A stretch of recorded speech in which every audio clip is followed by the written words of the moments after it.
welcome to my YouTube channel. Sa mga hindi pa po nakasubscribe, please do subscribe and hit the notification bell para updated po kayo every time may upcoming video po tayo. Ngayon, magluluto naman po tayo ng adobong manok. Na-marinate ko na po yan mga bi, kaya paniguradong pumapasok ang sarap sa laman ng ating manok. Ayan, kita-kita nyo. May bawang, sibuyas to mga bi. Pwede nyo rin lagyan ng paminta pag nagmamarinate kayo. Ayan, then may nakaready tayong bawang at sibuyas at saka ating mga pampalasa.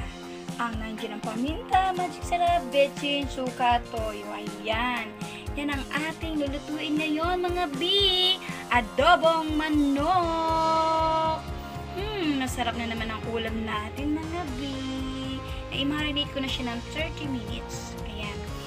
Para masarap ang kain natin. Okay, samahan niyo ako. Magkikisa na tayo ng ating adobong manok. Nakita niyo naman, kukunti naman ang lulutuin ko kasi nga po, maliit lang po ang pamilya ko. Dalawa lang po ang anak ko. Kaya okay na po yan dahil sila lang naman talaga mahilig kumain ng manok. Kami na asawa ko patikim-tikim lamang. Tama na ang paliwanag. Okay, bye for now mga bi. Tayo magigisa na. Mga bi, samahan niyo ako sa pagigisa ng ating bawang. Sarap ng amoy mga bi. Amoy na naman sa kapitbahay ang ulam natin mga bi. Kaya sarapan mo ha. Para pag may napasyal sa inyo at mamili, yan mo. Dahil masarap ang luto natin, diba?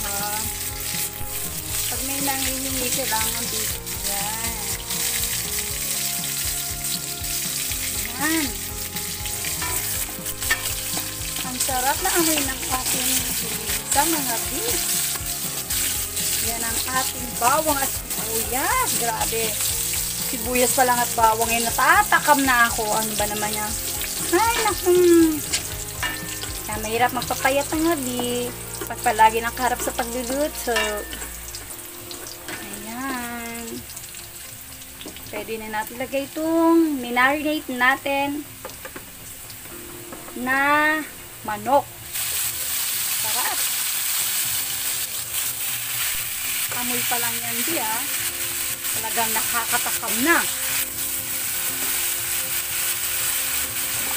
Ang sarap mga bi.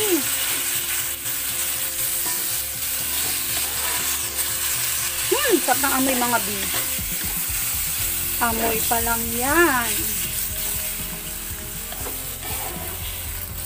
Bayaan lang natin siya maprito-prito mga bi.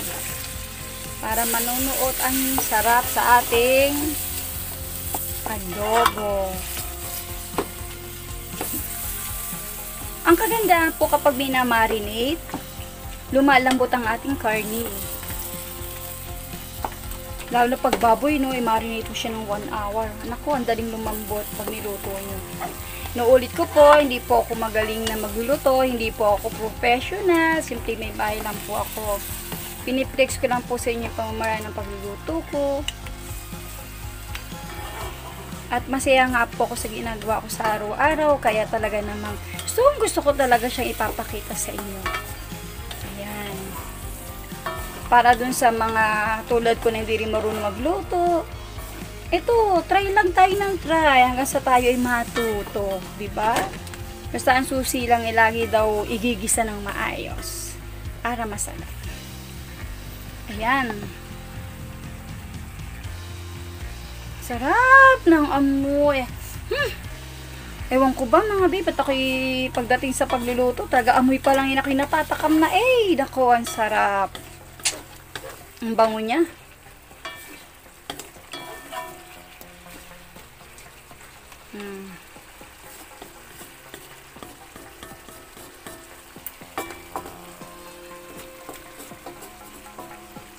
Sarap ng amoy. Panigurado magustuhan na naman ng anak ko to. Gusto ko sana siyang itinola. Kaso wala akong gulay dito. Ayoko naman lumabas ng bahay, mga bi.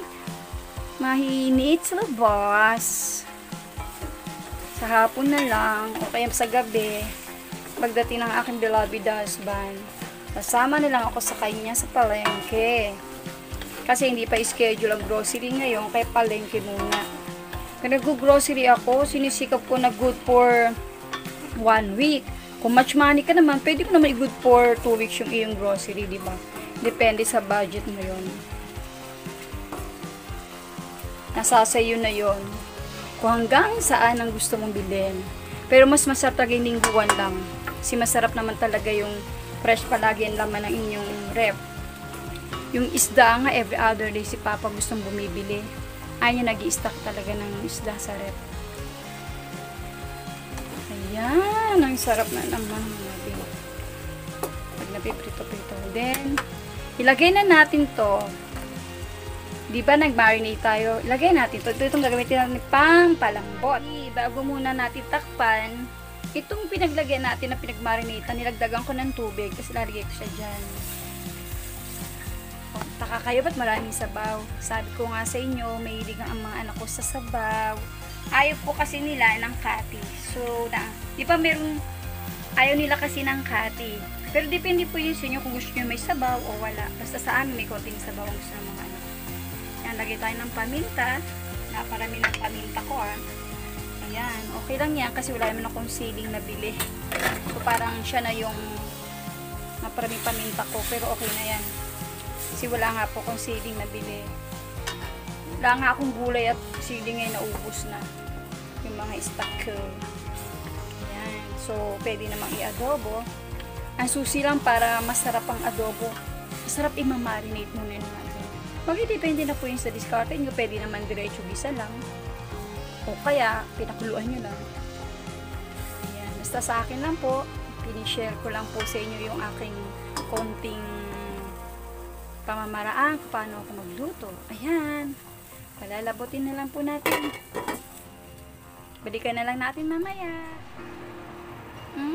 Mukhang masarap na, mga bi.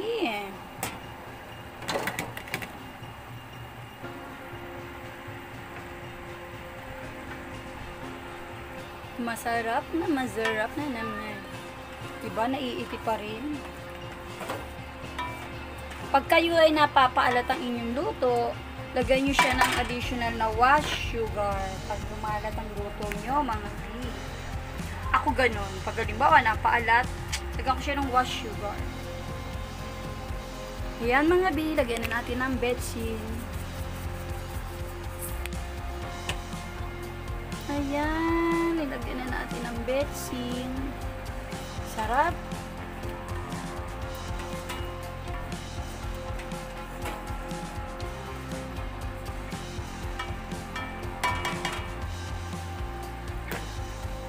Konting kulo na lang yan, biluto na siya. Yan.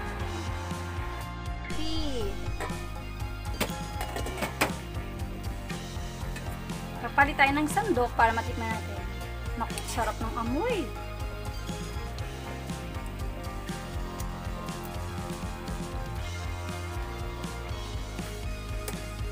Tama. Sarap. Yan, may konti siyang sabaw kasi ganun nga pong gusto ng mga anak ko. Ayan, luto na siya mga pi. Ready to serve. Ayan, luto na siya. May ilalagay tayo dyan mamaya. Luto na ang ating adobong manok with egg. Ayan, nilaga ko yung 2 itlog. Ayan, di ba pa nagmanti-matika siya?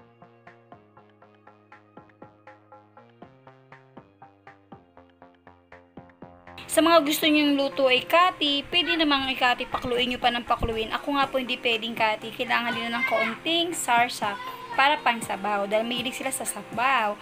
Okay mga bi!